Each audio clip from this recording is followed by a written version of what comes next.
আপনারা ভিডিওতে যেভাবে দেখে থাকেন এখানে এসে আপনাদেরকে আরও বেশি ভালো লাগবে। স্যারের বোঝানোর সিস্টেমটা একটু অন্যরকমই।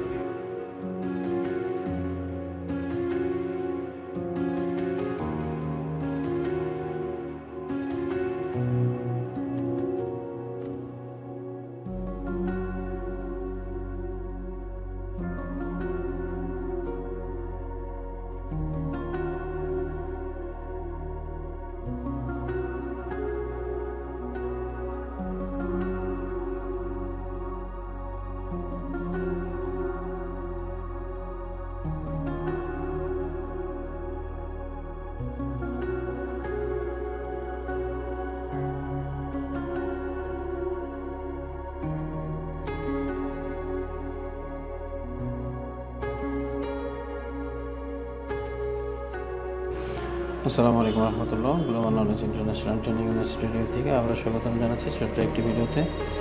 এই মুহূর্তে দেখতে পাচ্ছেন যে আমাদের হাতে একটি স্যামসাং J4 প্লাস ফোন, আর এখানে কিছু সার্জারি করা হয়েছে। আপনারা দেখতে পাচ্ছেন বাইপাস যেটাকে বলা হয়। এখানে ব্যাটারি কানেক্টর ভিভার থেকে আমরা একটি জাম্পার দেখছি এবং এই জাম্পারটি পুরোপুরিভাবে আমরা চার্জিংয়ের ভিভাসের সঙ্গে সংযুক্ত দেখতে পেয়েছি। এখানে একটি জিনার ডায়োড ব্যবহার করা হয়েছে। ডায়োডটি পুড়ে গেছে, অলমোস্ট দেখতে পারেন আপনারা ব্ল্যাক হয়ে গেছে। আর এখানে চার্জিং আইসির আমাদের আউটপুট পর্যন্ত লাইনটিকে টেনে নিয়ে আসা হয়েছে। তো আসলে এই ধরনের ফোনে আমাদের চার্জিংয়ের বাইপাস, ফেক চার্জিংয়ের সলিউশন এভাবে করার কোনো সুযোগ নেই, যেটা আমি গ্লোবাল নলেজের সকল স্টুডেন্টদেরকে সঠিকভাবে শেখানোর চেষ্টা করি। আমি এ বিষয়ের উপরে ফুললি একটি টপিক দিয়েছি, ছাত্ররা কোনোভাবে চার্জিং আইসিতে যেন কখনো ফেলোয়ার না হয়। আর এখানে মোর দেন আপনার 8 থেকে 10টি থিওরি যথাযথভাবে ব্যবহার করলে এই ধরনের সমস্যাগুলো পুরোপুরিভাবে সমাধান করা সম্ভব। আর এটা আমি অলরেডি আমাদের স্টুডেন্টদেরকে বোঝানোর চেষ্টা করেছি। এখানে চার্জিং সিগন্যাল নেই। আমরা এখান থেকে চার্জিং সিগন্যাল হচ্ছে না কেন সে বিষয়টি ফাইন্ড আউটের জন্য ভিভাসের সকল ইনপুটগুলোকে চেক করার চেষ্টা করেছি। তো আমরা এখানে দেখতে পাচ্ছি যে আমাদের চার্জিংয়ের ইনপুট ভোল্টেজটা ছিল এবং এখানে ওভিপির যে সমন্বয় ছিল, ওভিপি আইসিটাকে তুলে ফেলা হয়েছে, তারপরে এখানে শর্টিং করা হয়েছে, সকল কিছু ঠিক ছিল। যিনি কাজ করেছেন তিনি একেবারেই যে অজ্ঞ সেটাও না, মোটামুটিভাবে অনেকগুলোই করার চেষ্টা করেছে, কিন্তু সমাধান শেষ পর্যন্ত হয়নি। এখানে আমরা দেখতে পাচ্ছি যে আমাদের ফোনে চার্জিং সিগন্যাল নেই, আর আমাদের চার্জিং ইনপুট ভোল্টেজটা আমাদের যথার্থই ছিল আমাদের চার্জিং আইসি পর্যন্ত। আমরা একটু দেখে নেই যে ইনপুট ভোল্টেজের কী অবস্থা। দেখুন, একটা কাজ করার জন্য একই কাজের ভিতরে 10টা 12টা বেসিকের প্রয়োজন হয়। এখানে আমরা দেখতে পাচ্ছি যে আমাদের চার্জিং ইনপুট ভোল্টেজ ওভিপির আগেও 5 ভোল্ট, ওভিপির পরে 5 ভোল্ট, আর ওভিপি আইসি মিসিং আছে মাদারবোর্ডে। এখন আমরা চলে যাই সামনের দিকে এবং চার্জিংয়ের যে চার্জিং আইসির যে ইনপুট ছিল, ইনপুটটা 5 ভোল্টই আমরা দেখতে পাচ্ছি। আর আউটপুটে আমরা যেটা দেখছি সেটা হচ্ছে 4.2, 3 এবং 2.0। দেখুন বারবার এটাকে ড্রপও করছে 4.3 এবং 2.0। তো এই ড্রপিংটা আমাদের জন্য একটি অগ্রহণযোগ্য বিষয়।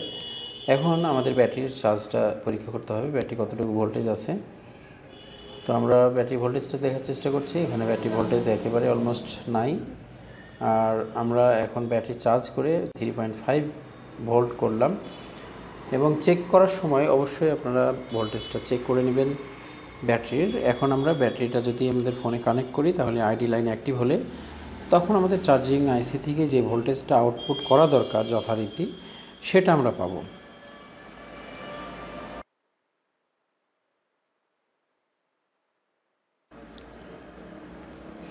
এখন আমরা দেখার চেষ্টা করছি যে আমাদের এখানে ব্যাটারি কানেক্ট করার পরে চার্জিং ইনপুট ভোল্টেজ কতটুকু, আউটপুট ভোল্টেজ কতটুকু।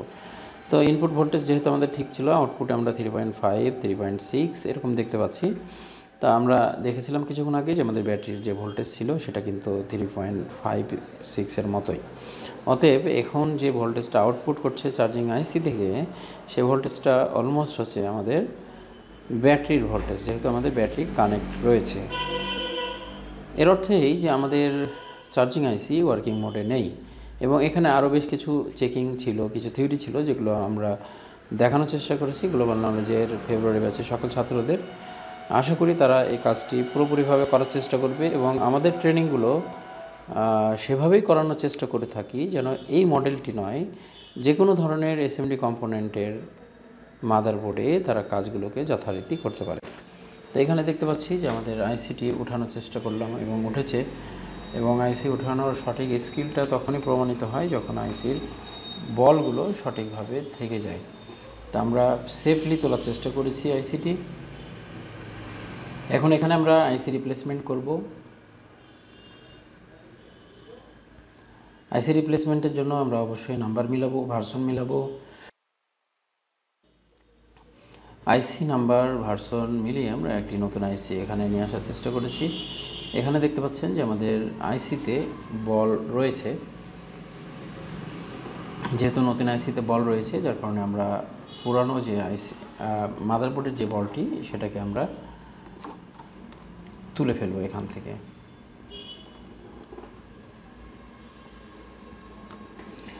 আমরা আয়রন দিয়ে এটাকে যথারীতি তোলার চেষ্টা করেছি, এবং আলহামদুলিল্লাহ দেখতে পাচ্ছেন যে আমি একটি ভালো আয়রন ইউজ করছি। কিছুদিন আগে রিভিউ দিয়েছিলাম আপনাদেরকে ইউই। এই আয়রনটি দিয়ে আমরা আমাদের বিজি এগুলোকে পরিষ্কার করেছি। আইসিটি যথারীতি এখানে রেখে হিট দিতে হবে, এবং এখানে কিছু পেস্টের সমন্বয় ঘটাতেই হবে, কারণ হচ্ছে যে আইসিগুলো এতটাই বেশি হালকা যে বাতাসে, হটগানের বাতাসে আইসিগুলো উড়ে যেতে পারে, যার কারণে এখানে কিছুটা লিকুইড আপনাকে অবশ্যই রাখতে হবে।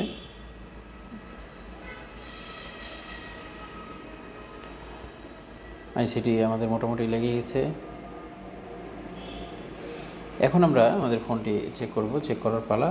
আর আশা করি আমাদের ফোনটি সমাধান হবে, এবং আমাদের এ পর্যায়ে ফোনগুলো চেক করে নেবেন ইনপুট আউটপুটগুলো সঠিক আছে কিনা।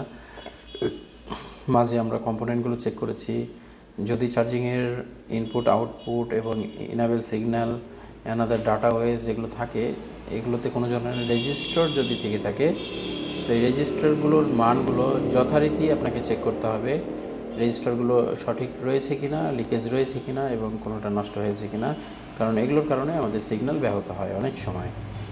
আর এখন আমরা ফোনটি চার্জে ঢোকালাম, দেখতে পাচ্ছেন চার্জিং সিগন্যাল যা ছিল না ইতিমধ্যে, আইসি চেঞ্জ করার পর চার্জিং সিগন্যালটা রয়েছে, চলে এসছে। এখন আমাদের দেখতে হবে পার্সেন্টেজ শো করে কিনা। আলহামদুলিল্লাহ আমরা দেখতে পাচ্ছি 2% শো করেছে, তার মানে আমাদের চার্জটি রিজার্ভ হবে। পার্সেন্টেজ যেহেতু পেয়েছি, আমাদের যে স্মার্ট চার্জার রয়েছে সেই স্পটে, সেটার থেকে আমরা একটু অ্যাম্পিয়ার দেখব। দেখুন 1.1 মিলি অ্যাম্পিয়ার এখানে দেখাচ্ছে, তার মানে আমাদের চার্জিং ইনপুটের যে স্পিডটা সেটা যথাযথ রয়েছে, তার মানে চার্জ রিজার্ভ অবশ্যই স্বাভাবিকভাবেই হবে। এবং আমরা দেখতে পাচ্ছি আমাদের চার্জটি রিজার্ভ হচ্ছে কিনা সে বিষয়টি দেখার জন্য আমরা 1 মিনিট বিরতিতে যাব, এবং 1 মিনিট পরে আমরা দেখে নেব আমাদের চার্জটা স্টোরেজ হচ্ছে কিনা। 1% হলেও আমরা বুঝতে পারবো যে আমাদের ফোনটি ঠিক হয়েছে। 1 মিনিট পরে আমরা দেখতে পাচ্ছি যে আমাদের এখানে চার্জ রিজার্ভ হয়েছে এবং 3% চার্জ এখন দেখাচ্ছে। আলহামদুলিল্লাহ, শুকরিয়া, আমরা কাজটি সমাধান করেছি এবং ইন ডিটেলস চার্জিং সার্কিট সম্পর্কে আমাদের একটি ভালো আইডিয়া দেওয়ার চেষ্টা করেছি। আর প্র্যাকটিক্যাল কাজের জন্য অধীর আগ্রহে ছেলেরা অপেক্ষা করে, আর গ্লোবাল নলেজ থিওরিক্যালের পাশাপাশি প্র্যাকটিক্যালগুলো দিয়ে তাদের মানসিক অবস্থার উন্নতি সাধন করার চেষ্টা করে। আমরা আমাদের ছাত্রদের অভিব্যক্তি জানবো, কেমন লাগছে কাজটি? আচ্ছা, আমরা আমাদের সামনে একজন ছাত্র দেখতে পাচ্ছি, নাম কি স্যার আপনার? শামিনুর সম্পর্কে আমরা একটু জানবো। আর আজকের ক্লাসগুলো অথবা আমাদের এখানে অলমোস্ট আজকে 5 ডেজ, তো 5ম দিন পর্যন্ত তার অ্যাক্টিভিটি এবং তার ভালো লাগা খারাপ লাগার জায়গাটি আমরা একটু জানার চেষ্টা করবো ইনশাআল্লাহ। আসসালামু আলাইকুম, আমি শামিনুর। আমি এসেছি মহেশপুর ঝিনাইদহ জেলা থেকে। আমি এখানে স্যারের ভিডিও দেখে এসেছি। স্যারের ভিডিও আমি অনেক আগে থেকেই দেখি, স্যারের ভিডিও দেখে আমার ভালো লাগে। এখানে আসার পূর্বে আমি অনেকের মুখ থেকে শুনেছি যে তাদের উস্তাদ ছিল না, আমি বলবো আমার উস্তাদ ছিল। তার মধ্যে উল্লেখযোগ্য উস্তাদ মামুন আছে, তাকে আমি ভাই বলি, মামুন ভাই। আর আরেকজন আছে জাহিদ ভাই, ইনার একজনের বাসা সামন্তা, একজনের বাসা জীবননগর। আমি আমার দুই উস্তাদের কাছ থেকে অনেক কিছু শিখেছি, কিন্তু আমি এক পর্যায়ে মনে করলাম যে আমার আরও কিছু জানতে হবে। আমি যেটা ঘাটতি অনুভব করছিলাম যে আমার প্রত্যেকটি কম্পোনেন্ট সম্বন্ধে জানতে হবে, প্রত্যেকটি কম্পোনেন্ট কিভাবে কাজ করে এবং নষ্ট হলে কি কি সমস্যা হতে পারে, সেই সমস্ত বিষয়গুলো আমি ঘাটতিতে ছিলাম, আমার জানা ছিল না। আমি সেই বিষয়টা সমাধান করতে পারতাম, কিন্তু আমি পরবর্তীতে নেক্সট নতুন কোনো একটি সমস্যা পড়লে সেটা ফিক্স করতে পারতাম না, এরকম একটি আমি সমস্যার ভেতরে থেকেই যেতাম। কিন্তু আমি এখানে স্যারের কাছে আজ 6 দিন ক্লাস করার পর, 5 দিন কিংবা 6 দিন ক্লাস করার পর আমি অনেকটা সহজভাবে বিষয়গুলো নিতে পারছি। প্রত্যেকটা কম্পোনেন্ট এবং মাল্টিমিটারের সঠিক ব্যবহার, এমনকি অনেক বিষয় আসায় খুঁটিনাটি বিষয় আছে যেগুলো আমার এর পূর্বে জানা ছিল না এবং সঠিক ব্যবহার করতে পারতাম না। তো বর্তমানে এই পর্যন্ত অনেকগুলো ক্লাসই করেছি এবং অনেক বিষয় সম্বন্ধে অজানা ছিল সেগুলো জানতে পেরেছি। আর আজ এই মুহূর্তে স্যামসাং J4+ ফোনের চার্জিং সেকশন সমস্যা নিয়ে আমরা প্র্যাকটিক্যালে দেখলাম, তো দেখার পরে খুবই ভালো লাগলো। আর আরেকটা বিষয় আপনাদের সবার উদ্দেশ্যে জানিয়ে রাখি, আপনারা ভিডিওতে যেভাবে দেখে থাকেন এখানে এসে আপনাদেরকে আরও বেশি ভালো লাগবে। স্যারের বোঝানোর সিস্টেমটা একটু অন্যরকমই। আর এর পূর্বে আমার আগের একজন বক্তব্য দিয়েছিল, সে বলেছিল যে স্যার আসলে মানুষ গড়ার কারিগর। তো আমি সেই সাপেক্ষে কিছুটা যোগ করতে চাই। আমি নামাজ পড়তাম না ঠিকমতো, কিন্তু আমি নিয়মিত 5 ওয়াক্ত না হলেও নামাজ পড়া শুরু করেছি। তো এটা অনেকটা বলতে পারি আমি যে ভালো মানুষের সাথে থাকলে, ভালো আদর্শের ভিতরে থাকলে ভালো কিছু করা যায় কিংবা হতে পারে। তো এখানে সমস্ত টেকনিশিয়ান ভাইদের প্রতি আমার ভালোবাসা এবং সবাই আমার প্রতি অনেক ভালোবাসা এবং শ্রদ্ধা ভক্তি করে, যার কারণে এখানে এসে একটা ফ্যামিলির মতো একটা অনুভব করতে পারছি। এমনকি প্রত্যেকের কাছ থেকে আমি এতটাও ভালো ব্যবহার আশা করিনি। আমি আসার পূর্বে ভেবেছিলাম যে সেখানে যাওয়ার পর আমি কিভাবে সময় কাটাবো, কিভাবে থাকবো, কিভাবে সেখানে আমার দোকান ছেড়ে থাকবো, এই সমস্ত বিষয়গুলো আমার এখন আর তেমন কিছু ভাবাচ্ছে না। এখানে এসে আমি খুবই ভালো স্বাচ্ছন্দ্য বোধ করছি। জানি না ভুল বলেছি কি সঠিক বলেছি, তবে আমি যেটুকু বলেছি মন থেকে বলেছি।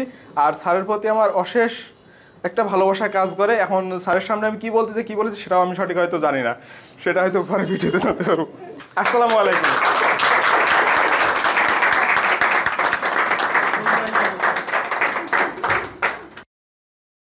অসংখ্য ধন্যবাদ সুন্দর বক্তব্য দেওয়ার জন্য।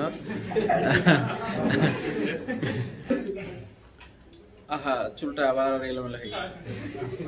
সারাদিন কাজ করার পরে সকালের দৃশ্যটা রাত্রে পাওয়া মুশকিল, তাই না? তবে এই ক্লান্তির চেহারা নিয়ে যখন বাসায় ফিরি তখন পরিবারের লোকরা বলে কি এভাবেই দেখতে ভালো লাগে, তাই না? অগোছালো হয়ে গেলেও হয়তো মানুষের গুণাবলীর কারণেই মানুষের ভালো লাগে, তাই না?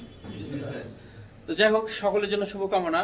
এবং পুরুষ মানুষের, আবারও বলি, বারবার বলেছি, হাজারো বার বলেছি, পুরুষ মানুষের চেহারার কোনো কদর নেই নির্দিষ্ট বয়সের পরে, তখন যোগ্যতার কদর, তাই না? আমার চেহারা অনেক সুন্দর হতে পারতো, যদি যোগ্যতা না থাকতো তাহলে এই মানুষগুলো তো আসতো না আমার কাছে, তাই না? অতএব যোগ্যতাটাই দরকার, তাতে চেহারার কোনো দাম নাই। তো ঠিক আছে, সকলকে ধন্যবাদ। গ্লোবাল নলেজের সাথেই থাকবেন আর আমাদের জন্য দোয়া করবেন। আসসালামু আলাইকুম ওয়া রাহমাতুল্লাহ।